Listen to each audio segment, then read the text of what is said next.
Llevamos dos carreras de la temporada 2025 y hemos comprobado la tremenda ventaja o el tremendo dominio que ha mostrado el equipo McLaren en apenas dos carreras. Así que aprovechando este tema, el día de hoy hemos decidido traerles una nueva sección o un nuevo contenido para nuestro podcast. El día de hoy vamos a hablar de los tres carros más dominantes que ha tenido este deporte, que es la Fórmula Uno. Empezamos. Hola, hola, buenas tardes, buenos días, buenas noches.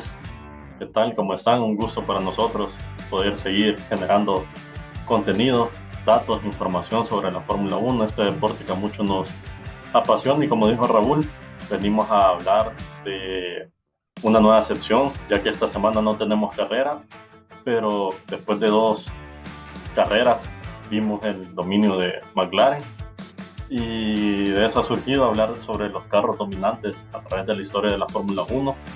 Vamos a hablar principalmente de tres carros: el Ferrari F204, McLaren MP44 y el Red Bull Racing RB19. Raúl, contanos con cuál comenzamos.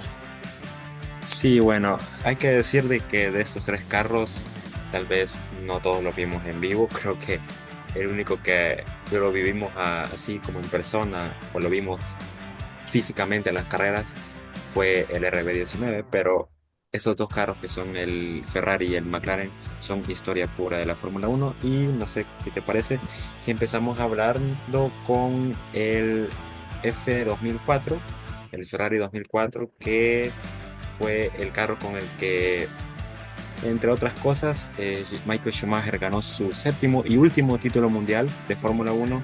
Ferrari ganó otro campeonato de constructores. Y algunas curiosidades de este carro: fue diseñado por Rory Byrne, Aldo Costa y el reconocido Ross Brown.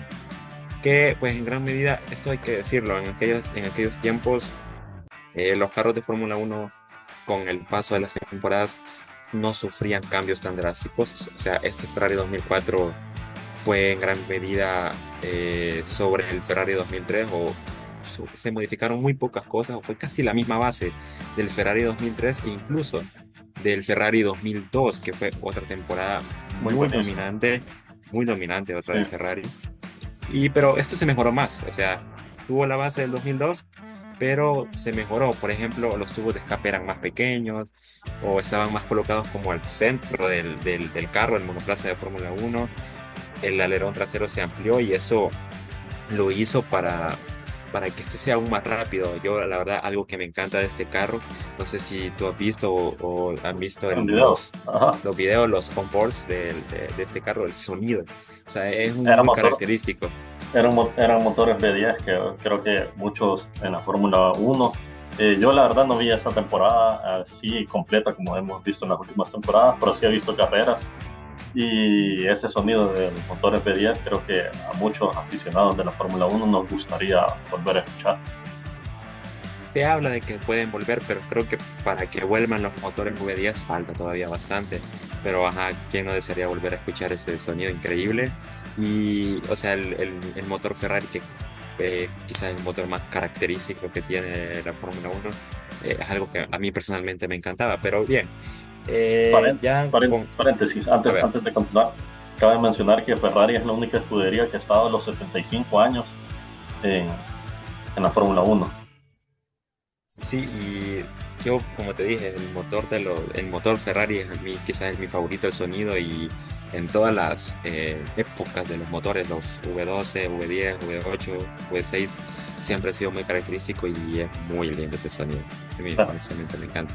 sí, Pero sí. bien, teniendo ya con los datos o los resultados que tuvo este carro y el por qué es considerado uno de los más dominantes, este Ferrari 2004 ganó 13 de las 18 carreras de la temporada. Hizo 12 pole positions, la mayoría de ellas fueron marcadas por el Kaiser, por Schumacher.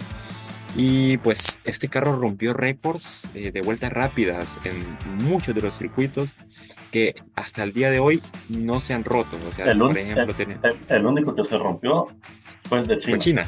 Sí, Pero fue China. ya estamos hablando de lo que, bueno, en el otro podcast vamos a hablar de lo que pasó en China, en la previa de Japón, de una pista reasfaltada, mayor agarre, incluso tuvieron más desgaste en los Claro. neumáticos, pero eso lo vamos a ver en el siguiente podcast. Lo, lo vamos a ver después y lo que tenemos claro es, ajá, eso que dijiste, que la pista se reasfaltó y estos carros de 2025 están acercándose a tiempos de los carros más rápidos de la historia. Son bastante rápidos a comparación del año pasado. Pero bueno, volviendo al Ferrari, en algunos de los circuitos donde se rompió récord y aún no se ha superado son el Albert Park en Australia, en Bahrein o incluso Mónaco, en Canadá, el Gilles Villeneuve, Hungría, Monza. Y me acuerdo que en Monza hubo una pelea, creo que fue esa temporada, no sé si fue la 2004 o la 2003, que fue una pelea por la pole position con Juan Pablo Montoya, el Williams. Y, o sea, los dos pilotos rompieron récord de vueltas. Fue Sí. increíble. O sea, creo que es considerada, si no me equivoco, fue en ese año, vamos a corroborar después, que se vio la carrera con velocidad media más alta de la historia. O sea, en toda la carrera en general se vio una media de velocidad más alta, en 200 y no sé cuántos kilómetros por hora. O sea, para que te des cuenta de lo que eran esos carros y más el Ferrari mostrando el dominio. Y Así que, bueno, hay algo que es importante para esa época, era un motor por carrera. sí, O sí, sea, cierto. no es como hoy que tienen restricciones de cuántas unidades de potencia, cuántas cajas de cambio pueden montar en la temporada. En cambio, en ese tiempo era un motor por carrera, que creo que era bastante. O sea, me imagino que para los pilotos y para los equipos era como que, me puedo acabar el motor en una carrera. Sí, y de hecho algo que caracterizó ya que hablas del motor, el Ferrari era muy fiable, era muy confiable. Y de hecho, el, en toda la temporada solo abandonó dos carreras, o tuvo fallos de fiabilidad en dos carreras, que fue en Mónaco con Schumacher. Esa imagen es icónica porque Schumacher venía dominando toda la temporada y en esa carrera se le arruina el carro y esa escena, no se le arruina el carro, tuvo un choque, En los dos abandonos de Ferrari fueron por choque, o sea, no fue fue un choque, por fallas tienes mecánicas, razón. sino que, como tú dices, una fue en Mónaco, Schumacher, y Rubén Barrichello en Japón. De hecho, ajá, me acordaste, fue un choque en el túnel, creo, de Schumacher. Y esa carrera la ganó Jarno Trulli con Renault. O sea, fue de las pocas carreras que Ferrari no dominó y no ganó. Entonces, la verdad es que sí era un carro muy fiable, muy confiable, muy rápido. Y pues con el que Schumacher rompió el récord, ganó 7 títulos, su séptimo título mundial, el último de su carrera. Y pues Ferrari fue amplio y muy justo ganador de esa temporada.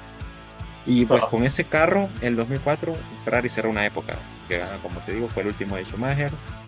Terminó una época de dominio, 5 años seguidos, de títulos de Schumacher, de títulos de constructores de Ferrari, y que es considerada la era o la época más dominante de la historia de la Fórmula 1, porque, o sea, 5 campeonatos seguidos creo que nunca, nunca se dio, solo lo hizo Schumacher y ahí fue donde el Kaiser rompió una barbaridad de récords. ahora salió la pregunta, hoy que estás hablando de eso, si Matt iba a lograr este año conseguir igualar a Schumacher en el único piloto de ganar 5 títulos seguidos. Y creo que Schumacher en su época, como tú lo dijiste, fue una época del 2000 al 2004, que Ferrari lo ganó todo, campeonato de constructores y de pilotos. Es más, esa temporada, la 2004, quedó en primero Schumacher y Barrichello quedó en segundo. Y obviamente ganaron el campeonato de constructores, entonces era una salvajada esa Ferrari.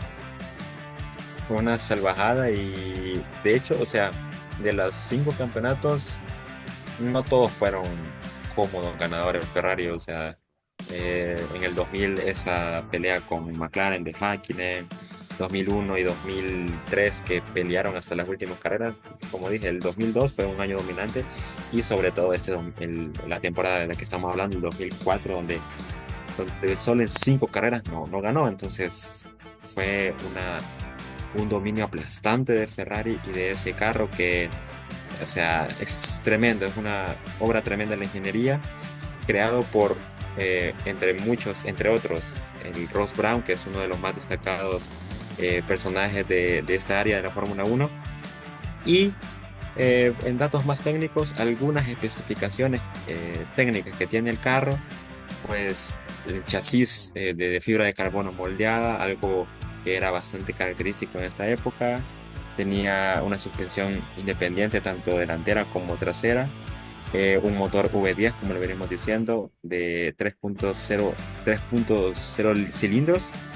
Y pues en aquellos tiempos los carros pues eran de 7 marchas, ¿no? Como hoy que tienen 8 y sin el famoso DRS. Eran tremendos cohetes sin tantas actualizaciones como los de ahora. Y eran más livianos, 605 kilómetros de peso. Y pues era más pequeño, ¿no? En general era más pequeño. Con esos neumáticos, los Bridgestone de esa época, los neumáticos... no eran los slicks, obviamente, eran los, ¿cómo les digo? Rayados. Ah, No, no, no, los no, típicos no, de la no se me viene época. no se me viene a la mente la palabra exacta, pero ustedes saben cómo eran los neumáticos. Y pues básicamente eso caracterizaba a este hermoso carro Ferrari. Sí, un carro que dejó mucha historia. El último con el que ganó el Kaiser sus campeonatos. Y la última vez que Ferrari ganó el campeonato de constructores. Sinceramente yo pensé que este año podría pelear, incluso creo que puede pelear, pero ya en la segunda carrera tuvieron descalificaciones ambos pilotos y eso les puede afectar bastante en el campeonato de constructores, pero bueno, veamos qué pasa en esta temporada. Y como segundo lugar tenemos al McLaren MP4-4. Fue el monoplaza de, en aquel tiempo, Honda Marlboro McLaren para la temporada de 1988. Ni vos ni yo habíamos nacido en esa temporada, pero hemos visto videos, la historia de la Fórmula 1 y creo que todo apasionante de Fórmula 1 sabe que esa fue una de las temporadas inolvidables de la Fórmula 1 porque fue cuando Alain Prost ya pertenecía a McLaren y esa temporada llegó Ayrton Senna, su máximo rival, a hacer pareja con él para formar el equipo McLaren. Fue una temporada donde se batieron récords en aquel entonces, una temporada donde Ayrton Senna ganó su primer campeonato de pilotos y obtuvieron 15 victorias de 16 carreras disputadas.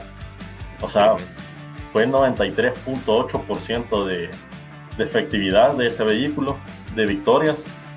En 16 carreras disputadas, como lo dije, tuvieron 15 victorias, 15 pole position, 8 vueltas rápidas, 10 dobletes, 25 podios de 32 posibles y 199 puntos de 240 posibles. McLaren terminó en primero en el campeonato de constructores a 134 puntos del segundo, que en aquel entonces era Ferrari. Fíjate que para 1988 hubo un cambio de reglamento de la FIA para la construcción de los vehículos y como te digo, coincidió con la llegada de Senna a McLaren, donde ganaría su primer título y qué manera de ganar en Suzuka. O sea, para todos creo que es una de las pistas legendarias de la Fórmula 1. Incluso yo ya quiero que sea la otra semana para el Gran Premio de Japón 2025. Fíjate que en aquel entonces era la única pista que la parrilla se encontraba como en una bajada, con una inclinación. Desnivel. En desnivel. Yo, los que han visto la serie de Senna, no me van a dejar mentir que esa carrera te pone los pelos de punta. Arranca la carrera, la pole la había hecho Senna, pero Alain Prost iba a arrancar en segundo lugar y no le arrancó el carro a Senna. No es cierto. Se la apagó. Y, me confundí porque la carrera en la que Prost lo superó fue en la del 90, que creo que corría para Ferrari. Porque esos dos pelearon el título en la última carrera siempre en Suzuka, entonces. En Suzuka o en Aledaida terminaba. Ajá. Claro, pero sí, como te decía, no le arrancó el carro. O sea, venís, estás a punto, si vos ganás esa carrera, sos campeón del mundo. cómo te sentís en ese momento. Pero como estaba en una inclinación, logró arrancarlo y en la primera vuelta ya había ganado varias posiciones. Y en la vuelta 24 superó a Prost, que empezó a tener problemas con la caja. Y algo que también le benefició, y todos sabemos que hasta el momento no ha habido un mejor conductor que él bajo la lluvia, es el clima. Llovió, le benefició a Senna y al final logró sacarle 13 segundos de ventaja a la Prost y se coronaría como el campeón de esa temporada, su primer campeonato de los 3 que tuvo. Y características técnicas de este equipo, de ese carro. El chasis era de monocasco de fibra de carbono, la suspensión delantera era pull rod y la trasera era push rod. La diferencia, y eso ya actualmente se mantiene así, es que es la posición de la barra. Una trabaja con tracción y la otra trabaja con compresión. Es la posición en que se encuentra la barra de la suspensión, y pues esa era la posición, la suspensión que tenía este McLaren. Era un motor de 1.5 litros V6 turbo, y algo que quizás a mí yo diría que hicieran más emocionantes las carreras es que tenían una caja manual de 6 velocidades. Sí. Hoy ya no es tanto, hoy son secuenciales. Cambio, o sea, sí se ve emocionante hacer el cambio detrás del volante, tener aquí las paletas de cambio, pero no hay nada como manejar un carro estándar en una carrera, y por eso digo que no hay otro Por como... eso, y por eso creo que se le da como más reconocimiento a lo que hizo Senna o Prost, los pilotos de esa época, porque, o sea, correr a la velocidad a la que iban, muchas veces bajo la lluvia y con los cambios neumáticos, era el doble o triple de trabajo. O sea, yo veo los videos de Senna, la pole position en Mónaco, y es increíble, o sea, es increíble, es La hizo un con talento, McLaren. un don tremendo. Y la hizo precisamente con ese carro, Con ese carro, con el o McLaren sea, del 88. Sí. la historia dice que es la mejor vuelta de pole position que existe. Y bueno, Yo concuerdo. sí, o sea, es una salvajada, es increíble. Imagínate ver esa vuelta con alta definición, con la tecnología que tenemos en este momento, sería maravilloso. Yo siempre he dicho, hay muchos que comparan a Max con Senna en el modo manejo de la lluvia, pero no sé, no es lo mismo, son tecnologías diferentes, carros diferentes, Son épocas diferentes. épocas diferentes, pero sí. Y hablando de Max Verstappen, nos vamos con el último, que para muchos es el mejor carro que ha existido en la Fórmula 1. Recordemos que ya es una era híbrida, ya es una era totalmente diferente, pero para muchos el carro más dominante de la Fórmula 1, con el 95.45% de victoria, que es el RB19, el cual condujo Max Verstappen y Sergio Pérez en el 2023. Ganaron 21 de las 22 carreras, batiendo el récord a mayor número de victorias en una sola temporada, que antes lo tenía el Mercedes W07 híbrido del 2016. Cabe aclarar de que esa temporada fue la dominante de Red Bull 1-2 con Max y Checo, campeonato de constructores. La única carrera que perdieron fue en Singapur, que fue la que ganó Carlos Sainz con Ferrari. Y la verdad que, como creo que este es el único carro que la mayoría hemos visto correr, 22 carreras, 21 victorias, 29 podios, 15 poles y 10 vueltas rápidas. Obviamente, en cuanto a las estadísticas o el tema del porcentaje, es mayor por la cantidad de carreras, ¿no? 22 carreras, incluso no se corrieron dos, o sea, se va a correr en Imola y en China, pero por diferentes motivos se suspendió, y creo que no tengo dudas que aún se hubiesen corrido, también hubiera ganado Red Bull, porque ese carro era con diferencia muy superior a los demás. Yo personalmente no pensé que iba a haber, o bueno, tal vez sí, pero a mayor escala, dominio como lo que tuvo Red Bull en 2022.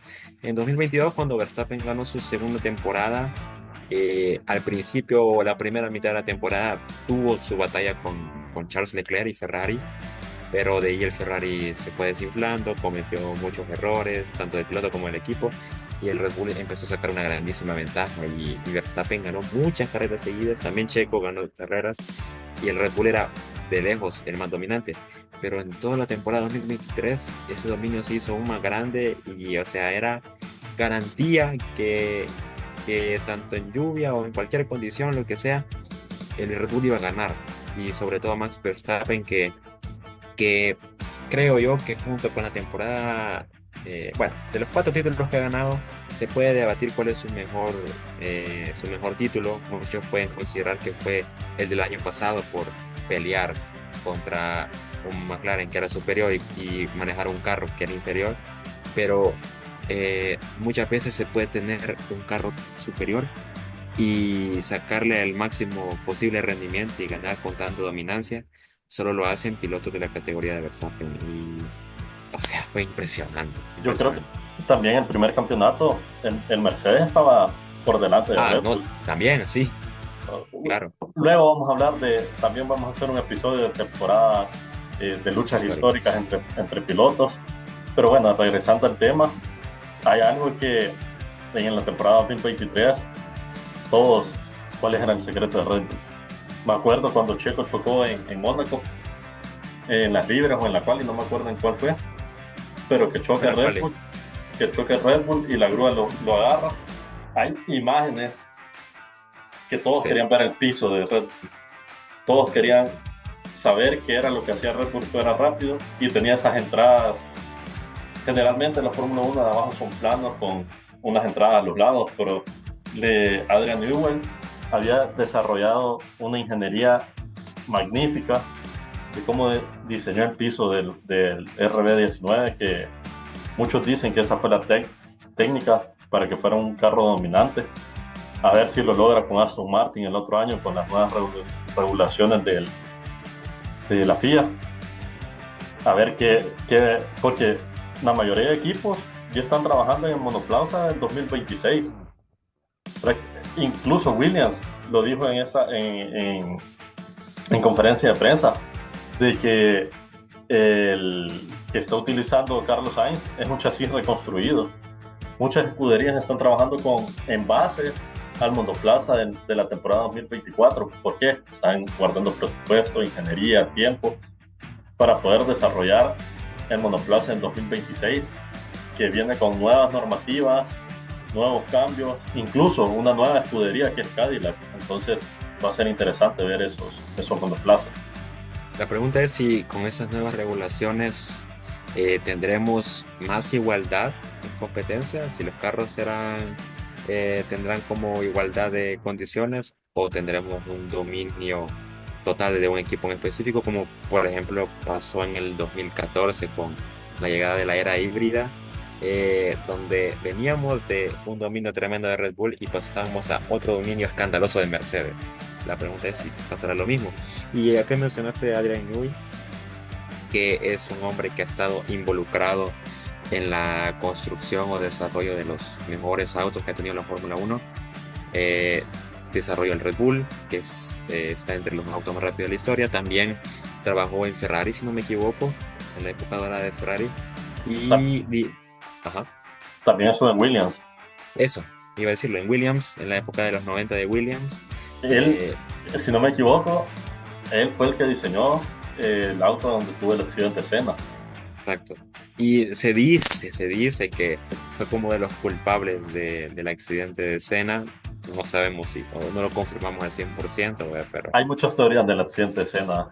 Yo, la verdad, he visto bastantes videos, bastante información, incluso la serie de Senna. Hay muchas dudas de esa muerte. Hay unos que dicen que la barra de torsión se quebró y que esa fue la que le pegó. Hay otros que dicen que por el impacto de la cabeza. Hay muchas teorías. hay muchas teorías. La verdad es que sí fue extraño porque creo que el choque en sí no, a mi percepción no fue el impacto el impacto inicial el que provocó todo, sino que después vemos la barra metálica, pero eso se pueden sacar a muchas teorías. Lo que sí es que esa gran persona en la Fórmula Uno, Adrian Newey, ha creado tremendas bestias de la ingeniería como lo han sido los carros más dominantes. Y como no, está el RB19 que rompió récords. Solo una carrera no ganó. Y eso te habla de la tremenda superioridad que tuvo este carro a lo largo de toda la temporada, que parecía que iba a seguir en la temporada 2024, pero Red Bull se fue cayendo poco a poco y ahora que no está Adrian Newey, que se fue para Aston Martin precisamente, el Red Bull ya no es ni cerca el auto más dominante y le cuesta hasta incluso pelear por el podio. De ahí el que está salvando todo es Max, que creo que está demostrando el por qué es un tetracampeón del mundo. Sí, para ir finalizando, el corazón de Red Bull es un motor Honda, el RB7, perdón, TH001, turbo alimentado, V6 de inyección directa de 1.6 litros a 15.000 revoluciones por minuto. Tiene una transmisión con diferencial de desplazamiento limitado, semiautomático, secuencial con 8 velocidades. Hoy surge la pregunta, ¿será el McLaren claro dominante esta temporada? ¿Será McLaren quien gane el campeonato de constructores? ¿Qué crees? Al ver que cuando dominó el Ferrari, el F2004, Ferrari ganó el campeonato de constructores. Cuando McLaren dominó con el MP44, ganó el campeonato de constructores. Y cuando Red Bull dominó con el RB19, ganó el campeonato de constructores. ¿Crees que McLaren logre ganar el campeonato de constructores después de las 2 carreras, sin contar el sprint, que vimos este inicio de temporada, una bajo lluvia y otra en seco? Yo creo que ese es un motivo que refuerza más ese argumento de que McLaren puede ganar, porque se demostró superior tanto en la lluvia como en el seco. Ahora, el tema de los pilotos va a ser un tema que se puede debatir, porque Lando Norris, yo dije que después de Australia veía un Lando Norris diferente, veía con mentalidad, pues, que maduró o cambió un poco a comparación del año pasado, pero cometió algunos errores en la carrera de China e incluso tuvo un problema con el pedal, pero bueno, eso lo vamos a hablar en otro episodio. Y la verdad es que creo que, o sea, el carro ahí está. Obviamente son los favoritos y yo creo que si no pasa algo extraordinario, no existen mayores problemas, o los pilotos no cometen tantos errores, en McLaren definitivamente tiene que ganar el campeonato de constructores. Veremos si pasa lo mismo con el de pilotos, que por el momento no se ve como un contendiente de otro equipo que le pueda igualar. Pelear sí, pero igualar. Pero en segundo, tercer y cuarto lugar están a un punto de diferencia. Sí, o sea, claro, como te digo, van a haber gente que va a pelear. Lo ha demostrado Verstappen, lo ha demostrado Russell. Russell a mí honestamente me ha sorprendido, porque en las 2 carreras que ha tenido ha sido bastante consistente. Pero pues vamos a ver con el lapso de todas las carreras si se ve alguna evolución de otro equipo que le pueda pelear de todo a McLaren, o McLaren sigue demostrando que es el más dominante. Yo sigo sosteniendo que McLaren va a ser campeón de constructores. Para mí, McLaren campeón de constructores, segundo Mercedes y tercero Ferrari. Red Bull, veamos, hoy anunciaron, bueno, mañana va a estar disponible este episodio, pero anunciaron que Yuki Tsunoda sube a Red Bull. A ver cómo va, no es oficial, todavía no es oficial. Son fuentes confiables en las que lo has dicho. Ajá, pero no es oficial.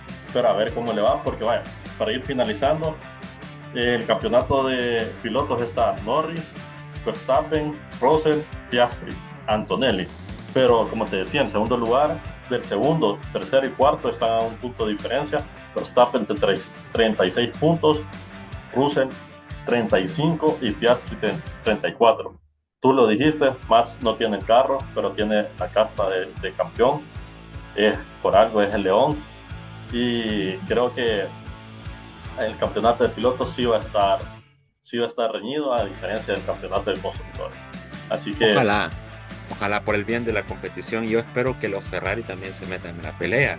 Lastimosamente sucedió lo que sucedió con la descalificación, pero bueno, si vemos a un nivel de Hamilton como el que mostró en la sprint y un Leclerc más confiado, pues se puede poner mucho más linda la batalla.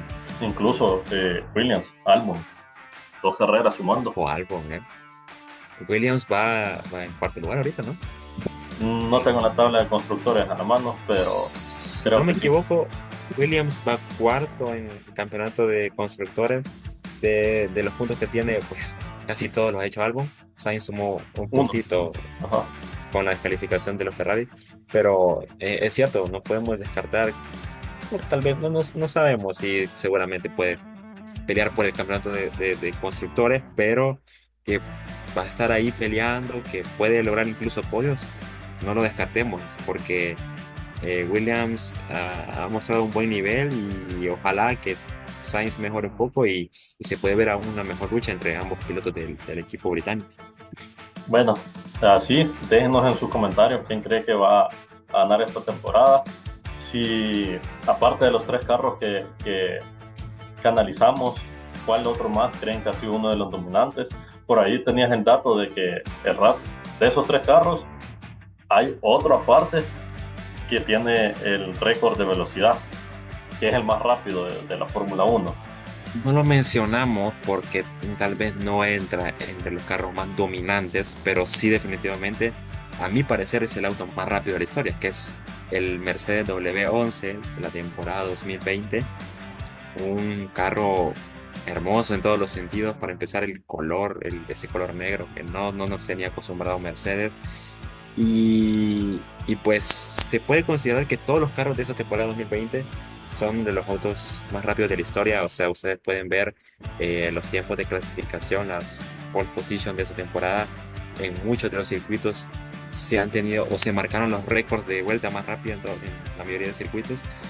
Y sobre todo destacó el Mercedes, que sigo pensando que es una lástima que justo ese año fue la pandemia y la gente no pudo disfrutar en vivo ese carro, porque es increíble el agarre, la velocidad, o sea, ese carro te hacía las curvas en recta y hay que ver los videos para verlo, pero como dije, no entra entre los autos más dominantes por el tema de estadísticas. Para empezar, esta temporada no hubo tantas carreras por el tema de la pandemia y Mercedes no ganó todas las carreras. O sea, hay que recordar que Red Bull ganó unas cuantas, incluso se recuerda la victoria de Checo con el equipo Racing Point. Entonces, las estadísticas no favorecen a Mercedes, pero a mi parecer, y creo que muchos van a coincidir, que ese Mercedes es el auto más rápido de la historia.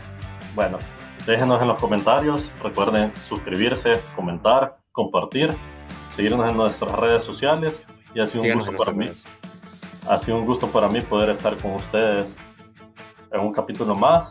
La próxima semana venimos con lo que nos dejó el Gran Premio de China y la previa de Japón. Así que, bueno, muchas gracias por ver, suscríbanse y nos vemos en el siguiente capítulo. Nos vemos, gracias. Chao.